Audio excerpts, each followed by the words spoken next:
11 electronics second chapter number 2 transistors.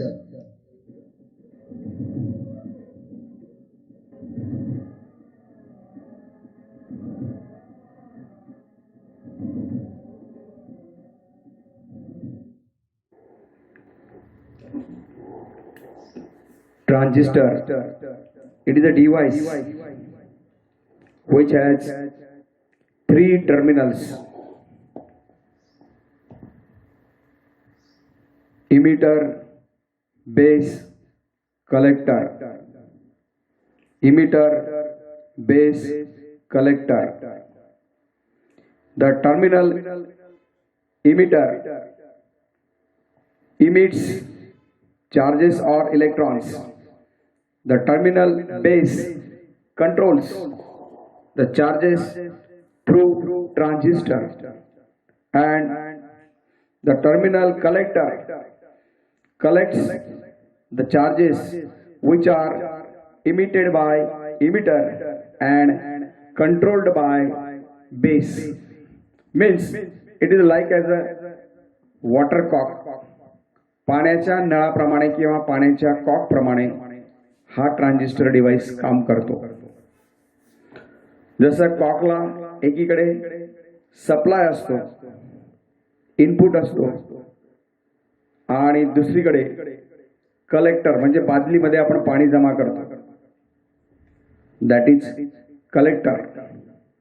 And base means आपण जो नळाचा cock control करतो त्याला आपण बेस म्हणू शकतो. बेस आणि नळाच्या कॉकचं फंक्शन सारखंच आहे. नळाचा कॉक पाण्याचा प्रवाह कंट्रोल करतो आणि बेस इलेक्ट्रिकचा प्रवाह, इलेक्ट्रिक करंट कंट्रोल करतो. Means transistor works as a amplifier when base controls the charges from emitter to collector. Transistor has two types, one NPN and other PNP. Both are same, both are necessary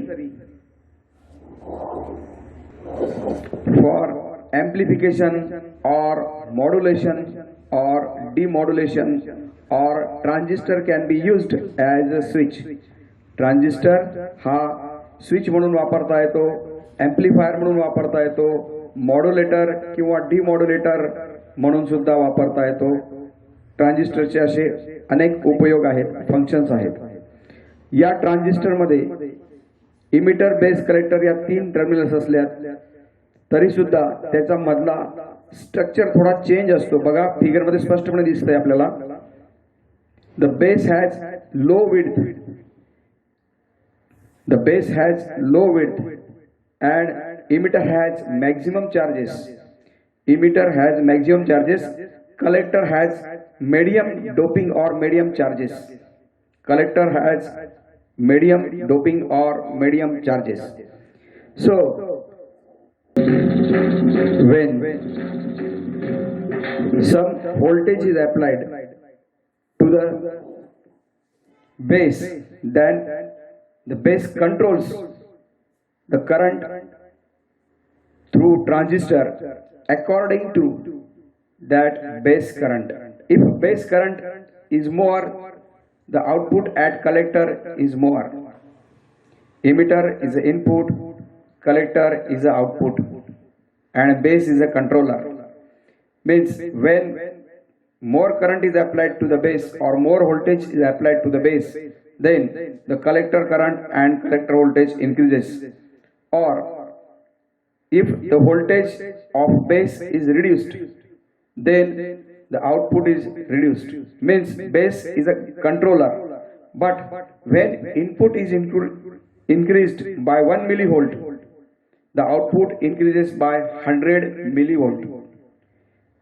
If input current increases by 1 milliampere, then output current increases by 100 milliampere, or 1000 milliampere. Means input is a 1 milliampere, output is a 1000 milliampere. In this way, input of base is amplified at the collector. So the transistor mainly used as amplifier. So the transistor mainly used as amplifier. जर आपण बेसला 1 milliampere current दिला तर कलेक्टरला आपल्याला 100 milliampere किंवा 1000 milliampere किंवा त्यापेक्षाही 5000 milliampere इतका current मिळतो. म्हणजेच 1 मिलीएम्पियरचं रूपांतर 1000 मिलीएम्पियर मध्ये आपल्याला करून मिळतं. त्यासाठी याला एक बॅटरी वापरलेली असते, सप्लाय दिलेला असतो, त्याला आपण VCC असे म्हणतो, voltage connected to collector, VCC. It is a short form. तर अशा प्रकारे हा बेस करंट आपल्याला 1000 पटीने, 5000 पटीने, 2000 पटीने आपल्या गरजेप्रमाणे वाढवून मिळतो. म्हणून हा ट्रान्झिस्टर आपण एम्प्लिफायर म्हणून ओळखतो. म्हणून आपण याला एम्प्लिफायर असं म्हणतो. आता जो ट्रान्झिस्टर आहे तो ट्रान्झिस्टर बायपोलर प्रकारचा आहे. बायपोलर ट्रान्झिस्टर म्हणजे ज्याच्यात 2 पोलॅरिटीने काम केलं जातं. Bye means 2. So it is called as bipolar transistor. तर या ट्रान्झिस्टर मध्ये पॉझिटिव्ह चार्जेस आणि निगेटिव्ह चार्जेस यांचा वापर करून आपण फंक्शन करून घेत असतो आणि म्हणूनच याला आपण बायपोलर ट्रान्झिस्टर असं म्हणतो. ट्रान्झिस्टरचे आणखीही प्रकार आहेत ज्याच्यात एकच पोलॅरिटी वापरली जाते, म्हणजे only positive or only negative. मग त्याला आपण युनिपोलर ट्रान्झिस्टर असं म्हणतो. That is called as unipolar transistor. Now we are studying bipolar junction transistor. Here it is a junction. मागच्या चॅप्टर मध्ये आपण डायोड बघितला. डायोड मध्ये जंक्शन असतं, PN जंक्शन, पॉझिटिव्ह चार्जेस आणि निगेटिव्ह चार्जेस यांच्या जंक्शनला आपण डायोड असं म्हणतो. जिकडे पॉझिटिव्ह असेल त्या साईडला आपण एनोड म्हणतो आणि दुसऱ्या टर्मिनलला आपण कॅथोड असं म्हणतो. म्हणून हा ट्रान्झिस्टर जो बनला आहे तो डायोडची पुढची कॉपी आहे. डायोड पेक्षा हा वेगळे फंक्शन्स करतो. हा एम्प्लिफायरचं काम करतो. डायोड मात्र रेक्टिफायरचं काम करतो. लक्षात घ्या, डायोडला 2च वायर आहेत, एनोड आणि कॅथोड. याला मात्र 3 वायर्स आहेत, 3 टर्मिनल्स आहेत, इमिटर, बेस, कलेक्टर. अशा प्रकारे आपण याला यूज करत असतो. याच्यातला कलेक्टर कलेक्ट करतो, बेस कंट्रोल करतो आणि इमिटर सप्लाय करतो किंवा इमिट करतो. So it is called as emitter. Now look at the figure. It shows working of transistor. The arrow indicates major current from emitter to collector through P-type base. Here N-type emitter, P-type base, and again N-type collector. So this transistor is NPN transistor. Now how it is connected to battery? When transistor used as amplifier, then base to emitter junction must be forward bias and base to collector junction must be reverse bias. Then it works as amplifier. जर का base ते emitter junction आपण forward bias केलं आणि base ते collector junction आपण reverse bias केलं, पण कलेक्टरला जास्त व्होल्टेजेस आपण वापरलेले आहेत. इथं फिगरमध्ये आपल्याला स्पष्टपणे दिसतंय. बघा, इथं जास्त बॅटरीज वापरलेल्या आहेत आपण आणि इथं मात्र सिंगल बॅटरी वापरलेली. बघा, म्हणजेच VBB बेसला कनेक्शन जे दिलेलं आहे ते कमी व्होल्टेजचं आणि कमी करंटचं आहे. इकडचं मात्र व्होल्टेज आणि करंट जास्त आहे. मग इमिटर जो करंट सोडतो तो करंट कलेक्टरकडे जातो, पण जाताना त्याच्यातला काही पार्ट जो आहे तो बेससाठी खर्च होतो. म्हणजेच इमिटर करंटच्या इथून जर 100% करंट सुटला असेल तर कलेक्टरला मात्र तो 99-98% पोहोचलेला असतो. पण आपण इनपुट मात्र बेसला दिलेला असतो.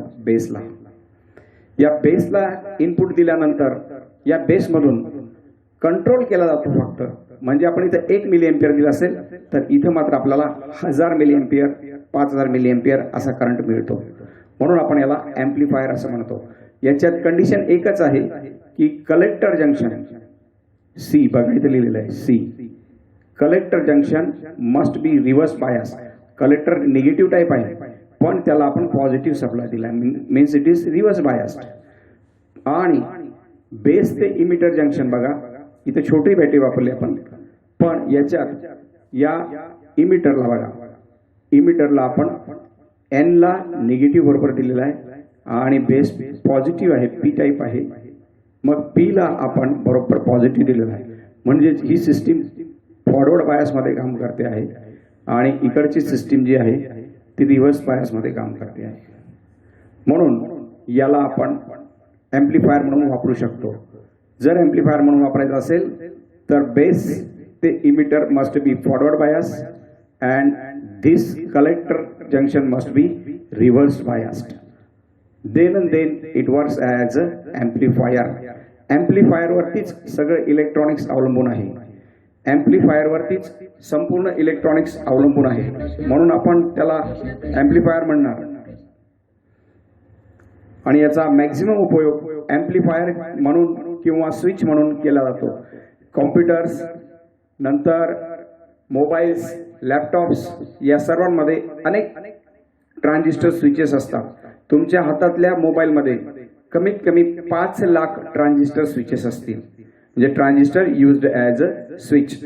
लॅपटॉपमध्ये सुद्धा 5 लाख, 10 लाख, 20 लाख इतक्या प्रमाणात transistor used as a switch असतो. ॲम्प्लिफायर म्हणजे जो आपल्याला आवाज मोठा करून देतो त्याला आपण ॲम्प्लिफायर म्हणतो.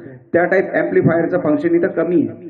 म्हणजेच ट्रान्झिस्टरचा डिजिटल उपयोग जास्त आता सुरू झालेला आहे.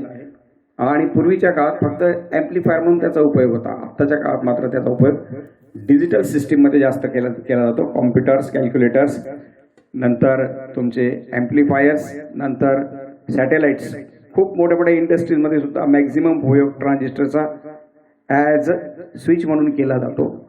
तर लक्षात घ्या, हा ट्रान्झिस्टरचा सिम्बॉल आहे बघा. या ट्रान्झिस्टरमध्ये जो ॲरो दाखवलेला आहे बघा, arrow, that arrow indicates emitter. त्याच्या शेजारी जो असतो तो बेस आणि त्याच्यावरती जो असतो राहिलेला तो collector. Collector is for output, emitter for supply and base for input. बेसला आपण 1 मिली एम्पियर करंट देणार, IB. बेस करंट म्हणतो, त्याला नाव देऊन टाकलं आपण. बेस करंट म्हणण्याऐवजी त्याला आपण म्हणतो IB, base current. If base current is 1 milli ampere then output current IC is 100 or 1000 or 5000 milliamperes. Means the base current is amplified.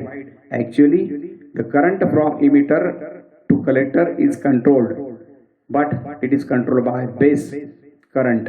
So we say effectively we say that the current is amplified, but battery is necessary, otherwise controlling is not possible.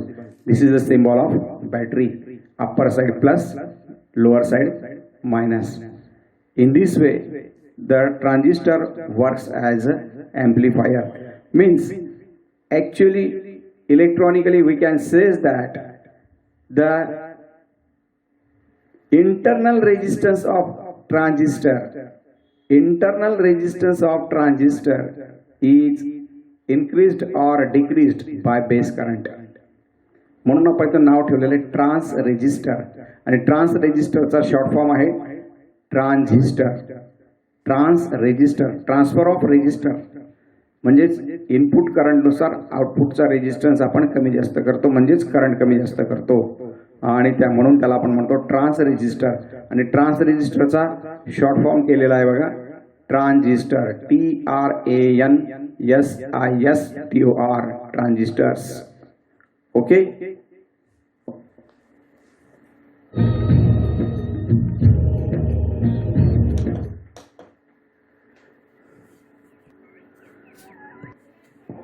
आता आपण ट्रान्झिस्टरचा alpha आणि beta, alpha आणि beta बघणार आहोत.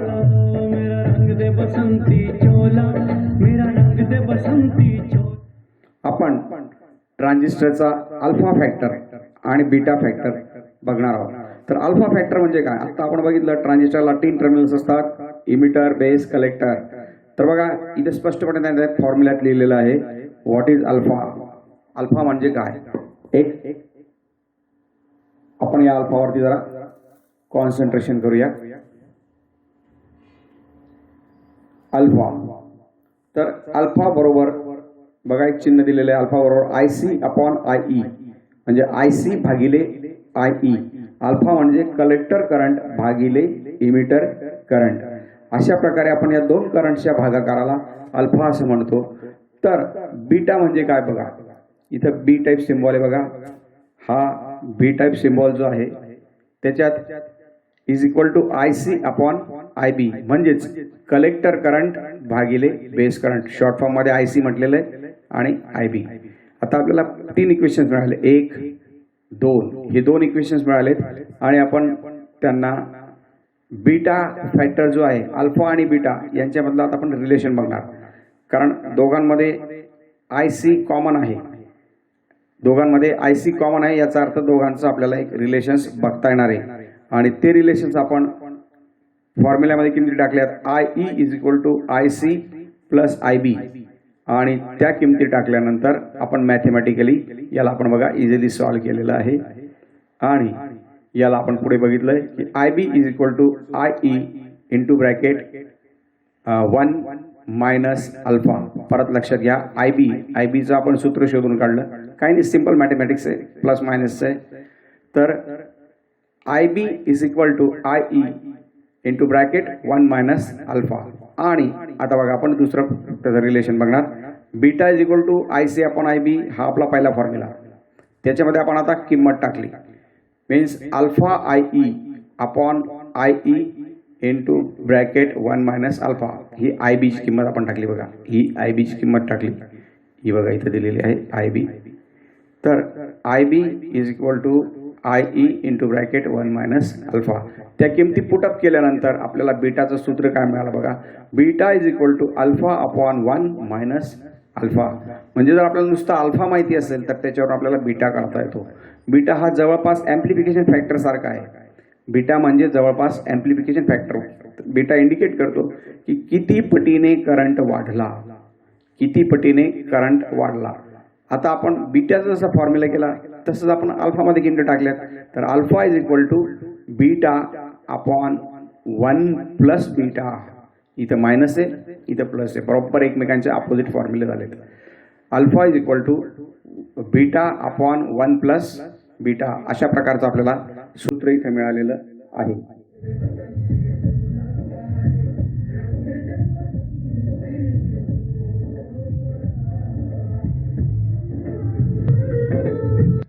मागची जी figure आपण बघितली होती, मागच्या फिगरमध्ये बघा, मागच्या फिगरमध्ये आपण NPN ट्रान्झिस्टर बघितला होता. या फिगरमध्ये आता आपण PNP ट्रान्झिस्टर बघत आहोत. PNP construction same, working same, input output same. हे बघा रिव्हर्स बायस बॅटरी बरोबर लावलेली VCC आणि कलेक्टर जो लिहिलेला आहे त्याला C लिहिलं बघा. Cला जी बॅटरी लावली आपण, तर इथं P पॉझिटिव्ह बघा, P असताना आपण याला निगेटिव्ह बॅटरी लावली. आणि इथं मात्र आपण बघा Pला पॉझिटिव्ह लावली आणि Nला आपण बरोबर निगेटिव्ह बॅटरी लावली. म्हणजेच emitter junction is forward bias, emitter junction is forward bias and collector junction is reverse biased.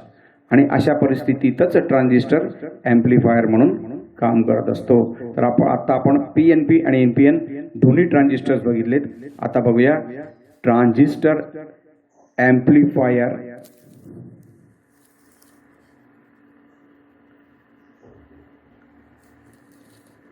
Configuration. आता ॲम्प्लिफायर म्हणून आपल्याला ट्रान्झिस्टर वापरायचं आहे, पण त्याला आपल्याला 3 टर्मिनल आहेत, म्हणजे आपण त्याला 3 प्रकारे वापरू शकतो. एकतर कॉमन इमिटर किंवा कॉमन बेस किंवा कॉमन कलेक्टर, अशा 3 प्रकारे आपण त्याला वापरू शकतो. बघा प्रत्येक गोष्टीला वापरायला आपल्याला चॉईस असतात. त्याच्यात आपण हा ट्रान्झिस्टर जो आहे त्याला आपण आता 3 प्रकारे वापरणार आहोत. कॉन्फिगरेशन्स 3 कॉन्फिगरेशन आपण पाहणार आहोत. पहिलं कॉन्फिगरेशन जे आहे ते आहे common base amplifier. Common base amplifier, इथं बेस कॉमन आहे. आता बेस कॉमन असल्यानंतर आपल्याला काय काय सिस्टीम्सला आउटपुट्स मिळतात.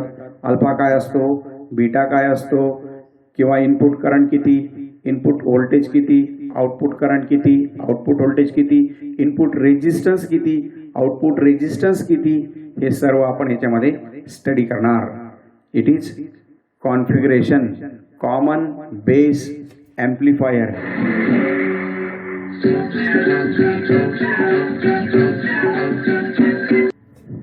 Now we are studying common base amplifier. Here the name indicates base is common. Base is common to input side and to output side. Look at the figure RC. RC is a output resistor or collector resistor, and here it is a V in. Input voltage is connected here. It is connected to emitter and base. Emitter and base. So it is common base because base is common to input side, base is common to output side. If input waveform is like this, means positive and negative, then output waveform is also positive and negative, but it is larger. It is larger. Input is smaller, output is larger, means it is amplified. So it is called as a common base amplifier. The base is common here. Om Namo Bhagavate Ramakrishnaaya. Now look at the specifications for common base amplifier. The current gain is equal to output current upon input current, means IC upon IE, that is current gain. And that current gain for common base amplification is CB is greater than 1. एकापेक्षा जास्त current gain हा आपल्याला देत असतो.